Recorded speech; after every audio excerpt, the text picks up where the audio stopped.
Assalamu alaikum wa rahmatullahi wa barakatuh. Alhamdulillahi rabbil alamin wa salatu wa salamu ala ashrafil anbiya'i wal mursalin wa ala alihi wa sahbihi ajma'in, amma ba'd. Leo ni Ramadhani ya 10. Tumo ndani ya Ramadhani ya 10, na kwa wale wanaogawa Ramadhani mafungu matatu, manake tumemaliza fungu la kwanza, tunakwenda kwenye fungu la pili kuelekea kwenye fungu la tatu.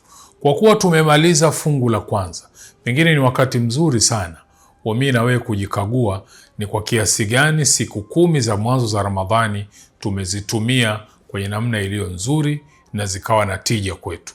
Tumesoma Qur'ani kwa kiasi gani? Tumefanya kheri nyingine kwa kiasi gani? Tumejitahidi kufanya mahusiano yetu yawe mazuri na wazazi wetu na ndugu zetu na wafanyakazi wenzetu au wanafunzi wenzetu popote pale tulipo kwa kiasi gani? Kwa sababu haya ni mambo muhimu na ya msingi yanayopelekea kufanya Ramadhani iwe very productive. Funga iwe very productive. Imetengenezwa na tumeletewa ibada hii ili tuwe wacha Mungu, na ucha Mungu maana yake ni kuyasogelea yale yote mazuri anayoyapenda Mwenyezi Mungu na kuyaridhia. Miongoni mwa jambo kubwa na muhimu sana katika dini yetu ni suala la amana. Amana ni kila haki ambayo inakulazimu wewe kuifanya. Hiyo ni amana, kama vile swala, funga au kulipa deni.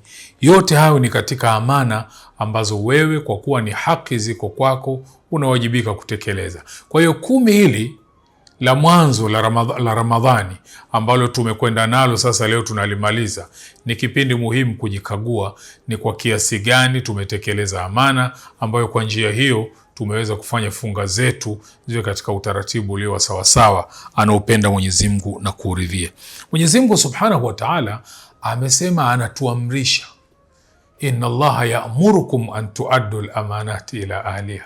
Mwenyezi Mungu anawaamrisha kurejesha au kutekeleza amana kwa wale wenye haki yao, wastahiki wa amana. Inawezekana unadaiwa, inawezekana wewe ni mwajiriwa, lakini siku zote ile haki unatakiwa uitekeleze ya mwajiri bado uitekelezi kwa nafasi yake vizuri mpaka ndani ya Ramadhani.